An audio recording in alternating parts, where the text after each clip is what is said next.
In this class, we're going to leave behind everything related to the economy, money, and monetary policies. Before we start talking about cryptocurrencies, let's answer the following question. Why did cryptocurrencies arise? As we know, currently the physical currencies that we use are controlled by the banks and the governments of each country, where they are the only ones that control how the economy works.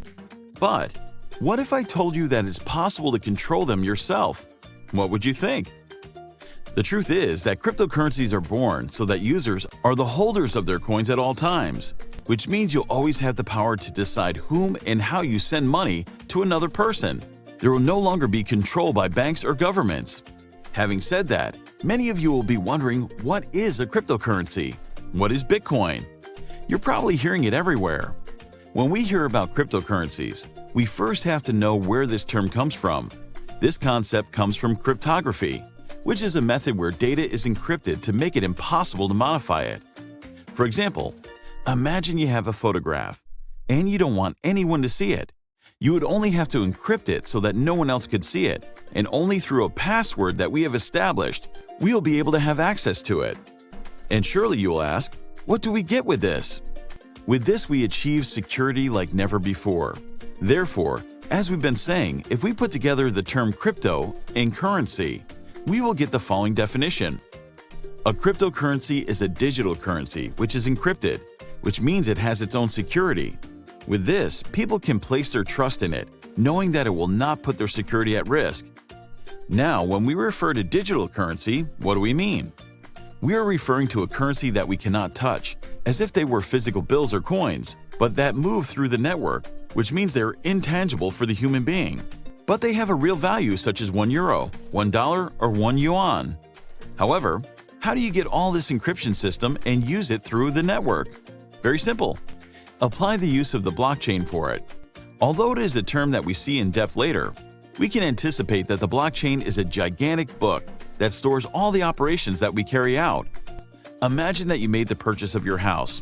In this case, all the items you have bought and the price of each one will be stored in the blockchain all anonymously. Our name would not be reflected, simply what we have consumed. This is something that naturally offers more privacy to everyone in the world, something that until then had not been achieved. Despite what we are saying, we must take into account a less known term which is called hash.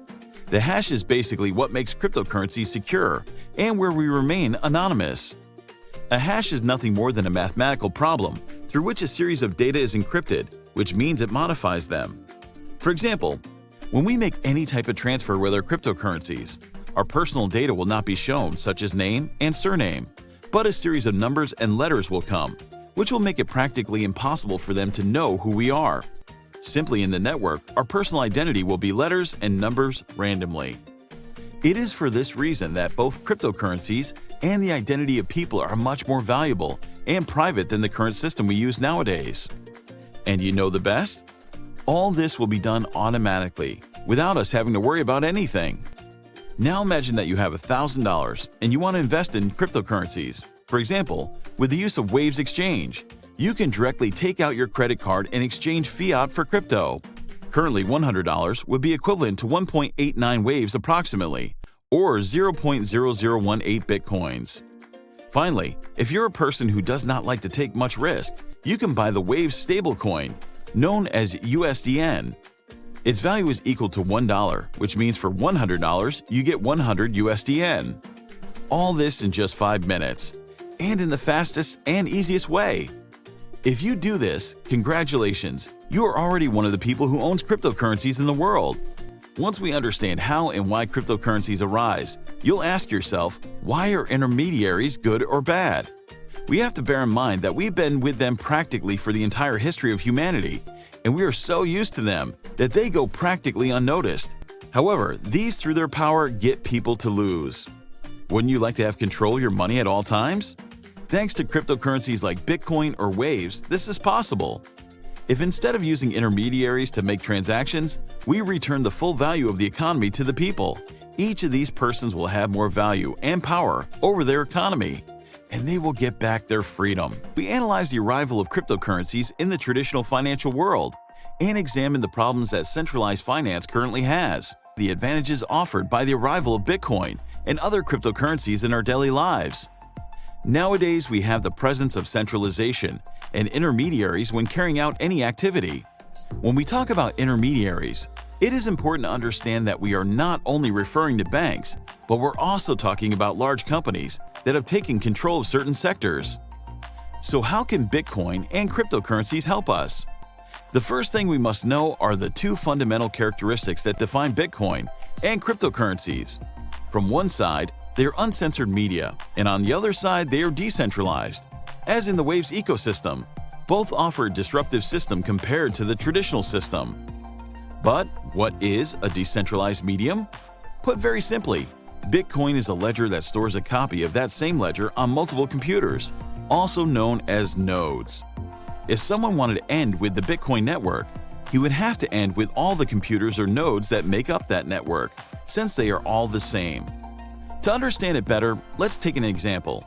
A simple way to imagine what a blockchain would be like is the use of tolls on the highway. As an example, cars circulate along the highway, which would be our transactions in the blockchain. And from time to time, tolls are charged, which would be the commissions within the network.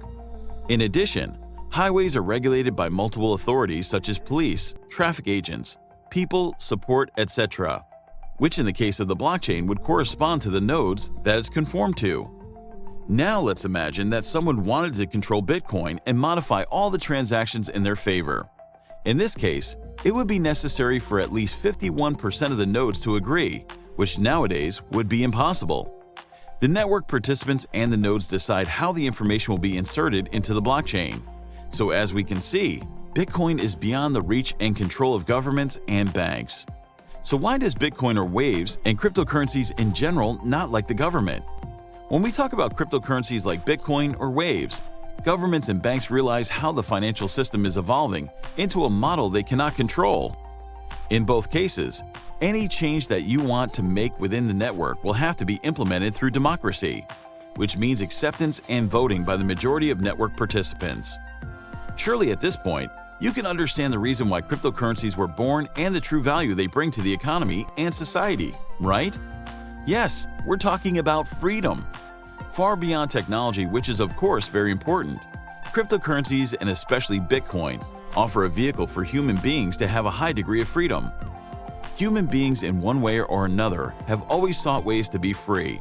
And this time cryptocurrencies are the only alternative to this model based in debt where governments and banks are the only ones with the power to make a decision.